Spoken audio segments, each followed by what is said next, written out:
memasuki materi, izinkan saya memperkenalkan anggota kelompok kami terlebih dahulu. Saya Ratna Alda Salsabila bersama rekan saya Syarifah Alika Ikrimah Salsabila, Aurelia Salsanabila, dan yang terakhir ada Kayla Nabila Zahra. Video ini merupakan hasil kerjasama dan riset yang telah kami pelajari dari berbagai sumber. Adapun video yang kami sampaikan berjudul Refleksi Dasar ULM, Gaza sebagai Cermin Kemanusiaan Dunia. Kami memilih judul ini karena kami memandang bahwa situasi kemanusiaan di Gaza merupakan gambaran penting mengenai bagaimana nilai-nilai kemanusiaan diuji di tingkat global, sekaligus menjadi bahan refleksi mengenai sikap, empati, serta pemahaman kita terhadap penderitaan yang terjadi. Video ini disusun sebagai bagian dari pembelajaran dan pendalaman mengenai hak asasi manusia, baik dalam perspektif Islam maupun internasional. Melalui kajian ini, kami berusaha melihat bagaimana nilai-nilai keadilan, kemanusiaan, dan perlindungan hak asasi tercermin dalam konteks ini. Kami berharap video ini dapat memberikan gambaran, pemahaman, dan ajakan untuk merenungkan isu-isu kemanusiaan yang terjadi di dunia. Israel menyerang sebuah sekolah yang dialihfungsikan. Bagaimana situasi terkini di Gaza, Palestina? Kami terhubung.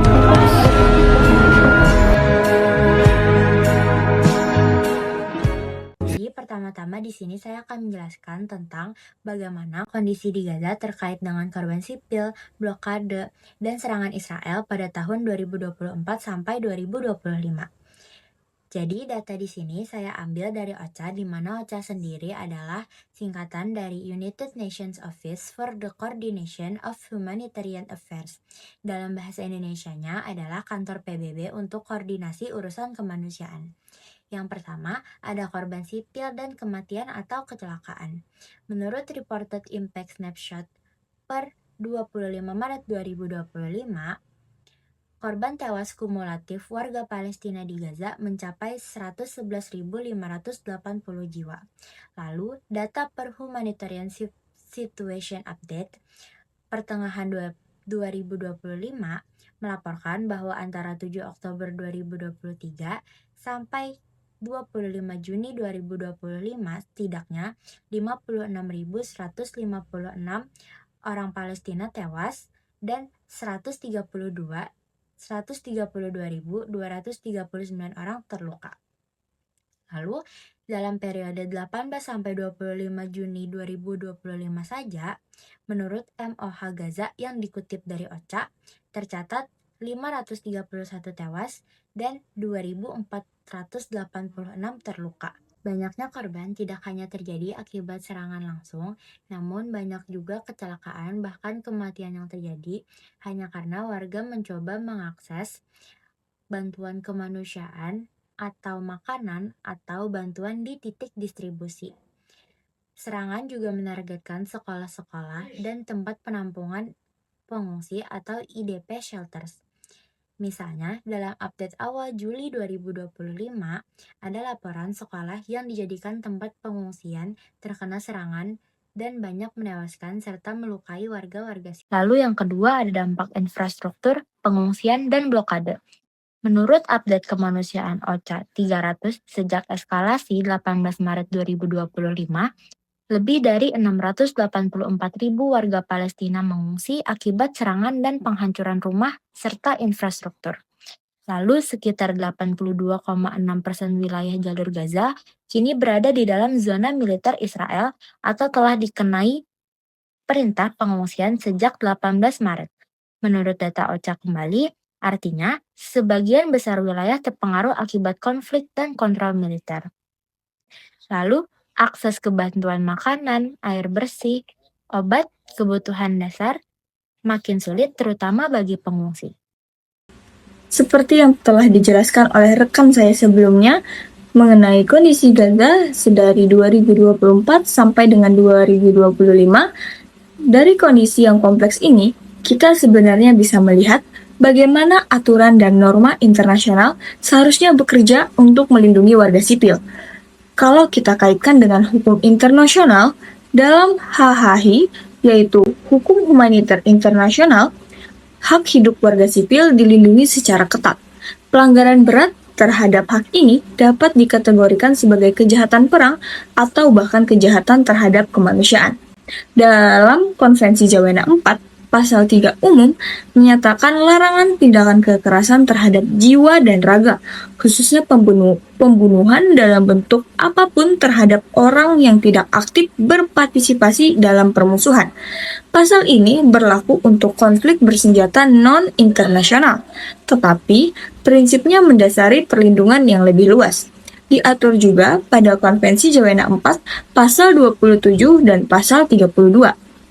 Jika dikaitkan dengan Statua Roma, yaitu ICC, yang mengatur tentang kejahatan perang dan kejahatan terhadap manusia, diatur dalam Pasal 7 ayat 1A dan Pasal 8 ayat 2A1 serta Pasal 8 ayat 2C1.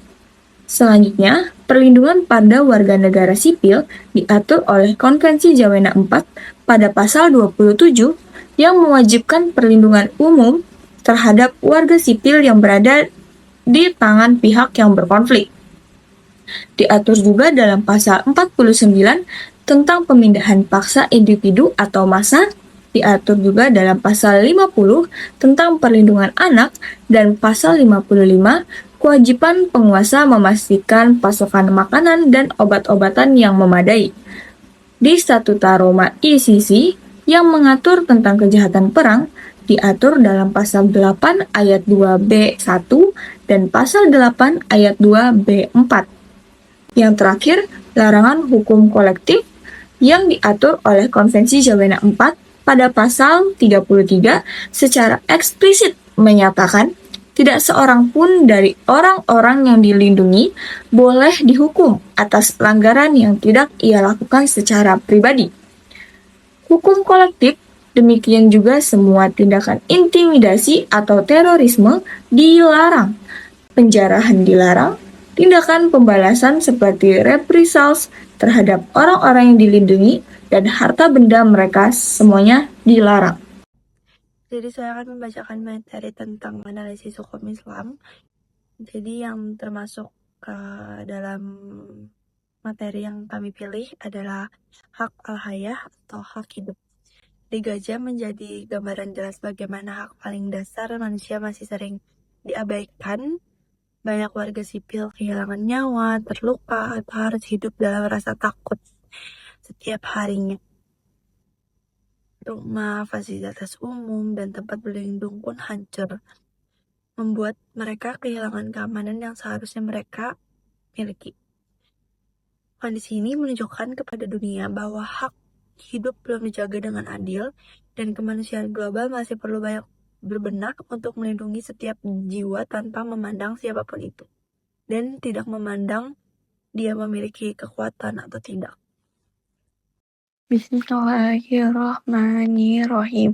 Min aqli dhalika katabna ala bani Isra'ila annahum man qatalan nafsan bighairi nafsin aw fasadin fil ardi faqanaha qatalan nasa qamiya aw man ahyaha faqanaha ahya nasa hamiya'a walaqad qal'athum rusulna bil bayyinati summa inna kashiran minhum ba'da dzalika fil ardi lam musyrifun, yang artinya adalah siapapun yang membunuh satu jiwa manusia secara tidak benar bukan karena kisah atau kerusakan bumi, seolah-olah ia telah membunuh seluruh manusia.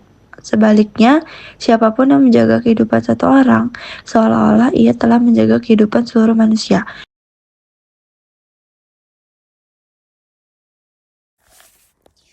Sebelumnya boleh Bapak, nama Bapak siapa, sama Pian sebagai dosen apa?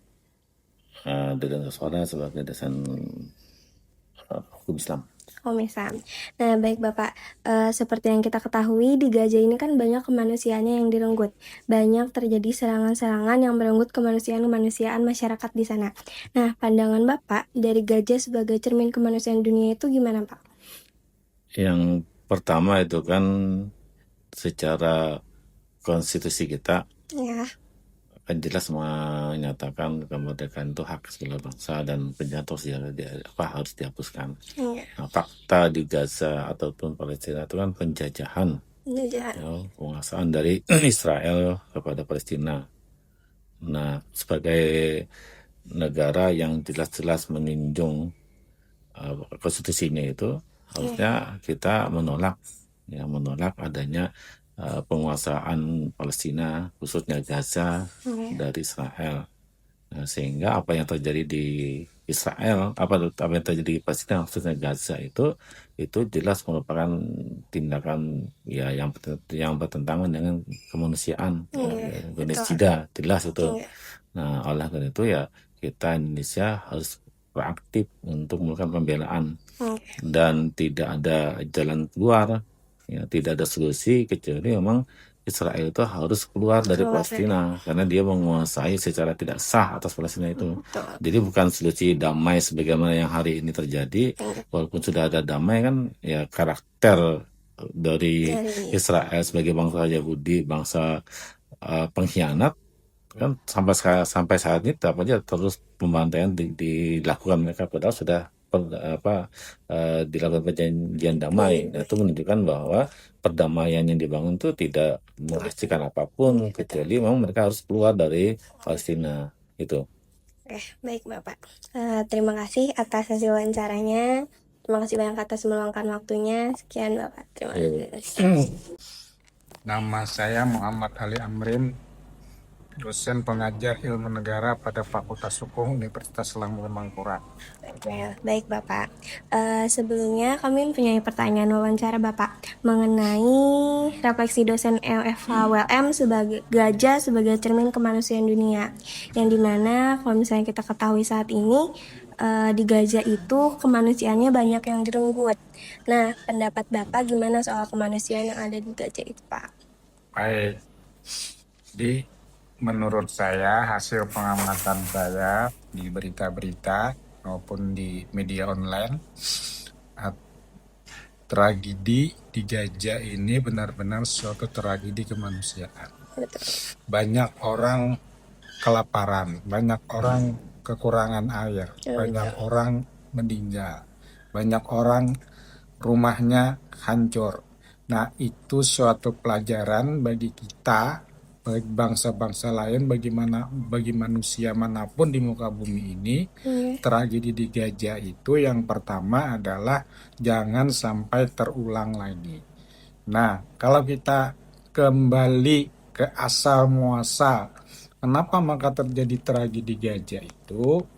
Nah, itu kan asal mulanya itu karena Hamas menyerang Israel tanggal 7 Oktober 2024. Nah, ini dijadikan alasan oleh Israel untuk memburu Hamas. Nah, ketika dia memburu Hamas, maka dikatakannya bahwa di situ ada Hamas, di situ ada Hamas, di situ ada Hamas. Nah, anehnya ketika dia operasi melakukan pengejaran Hamas itu justru banyak masyarakat sipil yang tewas. Nah, jadi ada pendapat bahwa itu adalah sengaja Israel. Nah, ingin menggenosid, menghapuskan satu entitas manusia. Nah, jadi persoalannya kalau menurut saya kalau ditarik ke belakang, ini ada dua pendapat. Ada yang mengatakan bahwa ketika Hamas menyerang Israel itu adalah memang benar, itu adalah tepat. Karena selama ini Hamas itu, Palestina umumnya itu diperlakukan semena-mena. Jadi ketika melakukan penyerangan, maka itu tindakan yang benar. Tapi ada yang berpendapat bahwa itu tidak tepat. Inilah akar sengketa sehingga terjadi tragedi ini. Nah, jadi menurut saya, kalau saya berpendapat, saya sangat termasuk orang yang menyayangkan. Kenapa Hamas melakukan itu? Kenapa Hamas ini kan LSM, dia bukan pemerintah. Kenapa tidak berkoordinasi dengan pemerintah? Kenapa berjuang tidak menggunakan cara-cara yang beradab? Jangan menyerang kayak gitu. Inilah akibatnya. Nah, jadi saya mendukung perjuangan Palestina, tapi ketika cara Hamas melakukan perjuangan, kita boleh berpindah pendapat. Jadi saya lebih mengutamakan bahwa kita boleh berjuang, boleh berkelahi.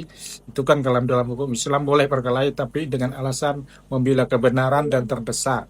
Nah, Dan dalam hukum Islam itu kan diutamakan, nah, kita ini membaca Al-Fatihah Ar-Rahmanir-Rahim, utamakan dulu perjuangan itu dengan cara yang Ar-Rahman Ar-Rahim, beradab. Nah, kalau sudah diperlakukan kita terhimpit, terdesak, nah, barulah kita berjuang. Itu aja komentar saya. Baik Bapak, terima kasih banyak atas waktunya. Sebelumnya izin perkenalkan diri Bapak. Namanya saya Shana Zura dengan NIM 2020-21122-0109 dari kelas D. Izin wawancara mengenai gajah sebagai cermin kemanusiaan. Sebelumnya Bapak boleh dulu. Ya, terima kasih ya. Saya Dr. Dadang Abdullah SMH, dosen Fakultas Hukum Universitas Muhammadiyah, Fakultas Hukum Pidana. Ini memberikan suatu pandangan ya, pendapat terkait konflik yang berada di Gaza yang tertindas oleh kejaman Israel ya. Dari segi kemanusiaan, menurut pandangan Bapak itu sudah merupakan Israel ya, terutama Israel itu sudah merupakan suatu pelanggaran hak asasi manusia berat dari segi internasional ya, karena Israel dengan membabi buta mengebom ya penduduk Israel dan sekitarnya, dan konflik Gaza ya, dan banyak korban ya, baik itu yang meninggal, yang luka-luka ya. Dan yang menjadi korban itu rata-rata masyarakat sipil, baik usianya masih bayi, dewasa ataupun yang sudah tua ya, mereka menjadi korban. Dan yang jadi korban kan tidak tahu menahu masalah konflik dua negara ini ya, jadi antara Israel dengan Gaza. Dari segi kemanusiaan sebetulnya kan memang selama ini dengan begitu ada pemberitaan internasional ya, Israel diserang babi buta, Gaza ya, Gaza diserang dengan babi buta oleh Israel. Artinya apa? Seluruh masyarakat ya, dari segi kemanusiaan sudah memberikan dukungan terutama masyarakat yang ada di Indonesia ya. Mereka ada yang memberikan dukungan secara materi ya, ataupun dengan mereka datang ke negara Gaza untuk memberikan dukungan langsung ya. Itu artinya kemanusiaan itu mereka sudah terbentuk ya, untuk menyelamatkan warga Gaza yang sudah diserang oleh Israel ya. Jadi ya pandangannya ya dari segi kemanusiaan bahwa Israel sudah tidak mempunyai moral lagi ya. Artinya apa? Yang dijadikan permasalahan kan apa yang direbutkan. Jadi tujuan Israel menyerang Gaza itu sebetulnya menurut pandangan Bapak tidak punya tujuan. Tujuannya untuk apa ya? Kalau misalnya tujuannya untuk menguasai wilayah atau menguasai sumber daya alamnya di Gaza, kenapa enggak Arab sekalipun ya? Karena Arab kekayaannya kan lebih besar dari Gaza ya, seperti itu. Kalau Israel ingin menguasai dari segi sumber daya alamnya ya, kenapa enggak Arab sendiri kan? Terus permasalahannya dari segi solusi ya, kan di sini kan ada PBB ya, Persatuan Bangsa Bangsa. Selama ini PBB belum memberikan respon ya, untuk menghentikan serangan Israel ya. Nah, apakah mungkin kekuatan Israel lebih kuat? Apakah mungkin dari dalam hal penegakan internasionalnya ya, yang dinaungan PBB lemah ya, sehingga Israel masih tetap membabi buta ya. Kalau saja ini kan ya dari dukungan itu. Jadi ini kan sebetulnya ada konflik politik ya, terutama politik internasional, sehingga PBB sendiri kok belum bisa memberikan respon yang positif dalam hal menghentikan serangan Israel.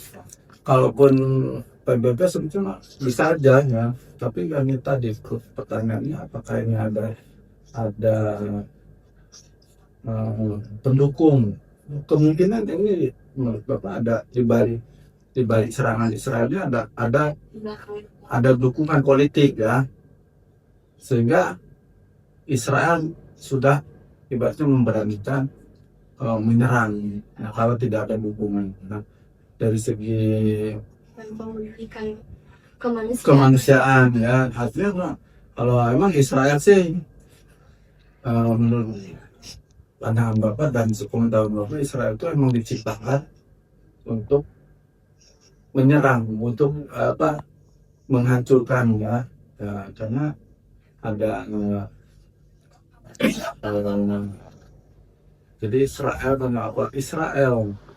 kalau Allah menciptakan Israel, karena Israel diciptakan untuk negara yang tidak mau damai gitu. Nah itu kalau Israel memberhentikan serangan ke semua negara mungkin ya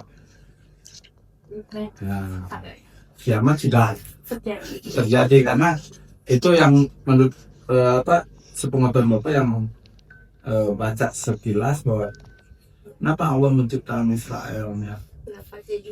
Ya sudah, karena kerjanya ya itu ya untuk menghancurkan semua negara. Itu tujuannya. Kalau misalnya kita Belanda menjajah Indonesia kan udah ada saatnya untuk berhenti, tapi Israel dari mulai Iran, Irak kan sampai sekarang gajah, nanti setelah Dajjal negara mana yang diserang sama Kan Israel? setelah ada perjanjian pun tetap punya. Ya, nah seperti itu kan perjanjian udah perjanjian internasional kan, itu udah ibaratnya gencatan senjata ya, sudah damai, nggak ada yang ini. Tapi ya Israel ya sudah diciptakannya itu seperti itu kan gitu.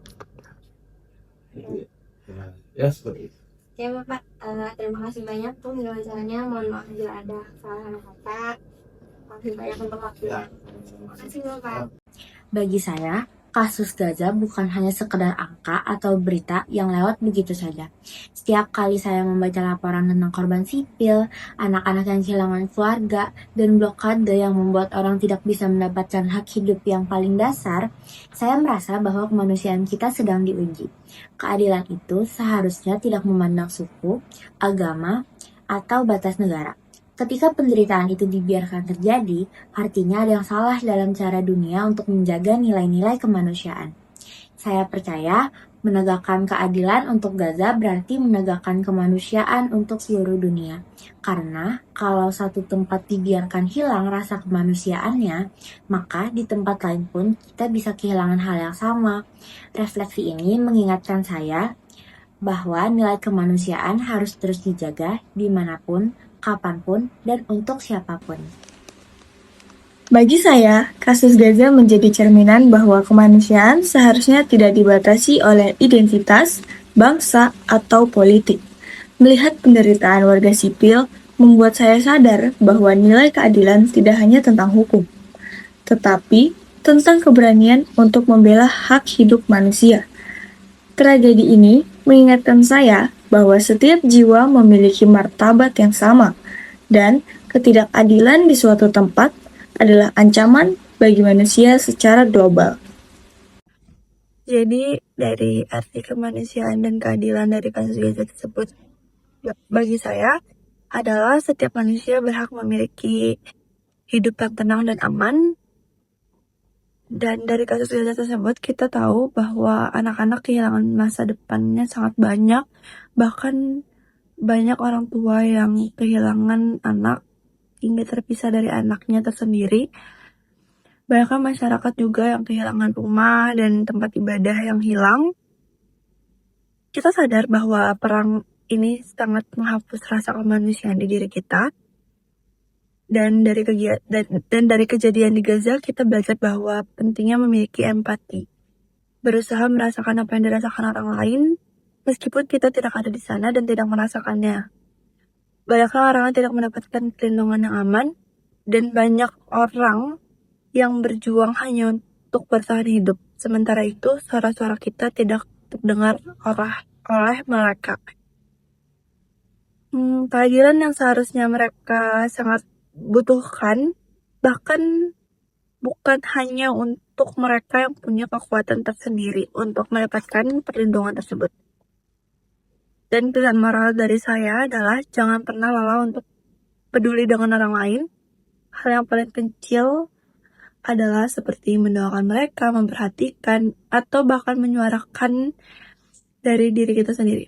Hal itu bisa menjadikan atau bahkan mewujudkan arti kemanusiaan dari diri kita sendiri. Dan kita saling memahami oleh penderitaan sesama dan selalu berdoa untuk gajah untuk mendapatkan keadilan dan perdamaian di sana. Gajah mengalami banyak krisis kemanusiaan dan ketidakadilan yang membuat mereka banyak mengalami penderitaan. Masyarakat banyak kehilangan hak dasar karena hukum yang tidak efektif untuk melakukan tuntutan atas pertanggungjawaban dari pelanggaran yang terjadi. Kurangnya perlindungan dan ketidaksetaraan kekuatan membuat masyarakat gajah jauh dari ketidakadilan dan kemanusiaan. untuk keadilan dunia, suara mahasiswa untuk Terima kasih untuk Bapak M. Ali Imran SHMH, Bapak Dr. Dadang Abdullah SHMH, dan Bapak Deden Koswara SHMH. Dan terima kasih telah menyaksikan video dari kami. Tragedi di Gaza bukan hanya cerita tentang sebuah wilayah, tetapi cermin bagi hati nurani dunia. Semoga setiap hari dari kita terus menjaga kepedulian, memperjuangkan kemanusiaan, dan tidak pernah lelah bersuara untuk mereka yang hak hidupnya dirampas. Terima kasih. Wassalamualaikum warahmatullahi wabarakatuh. Terima kasih untuk Bapak Prof. Dr. Muhammad Hadid SHMH, Bapak M. Ali Imran SHMH, Bapak Dr. Dadang Abdullah SHMH, dan Bapak Deden Koswara SHMH. Dan terima kasih telah menyaksikan video dari kami. Tragedi di Gaza bukan hanya cerita tentang sebuah wilayah, tetapi cermin bagi hati nurani dunia. Semoga setiap hari dari kita terus menjaga kepedulian, memperjuangkan kemanusiaan, dan tidak pernah lelah bersuara untuk mereka yang hak hidupnya dirampas. Terima kasih. Wassalamualaikum warahmatullahi wabarakatuh.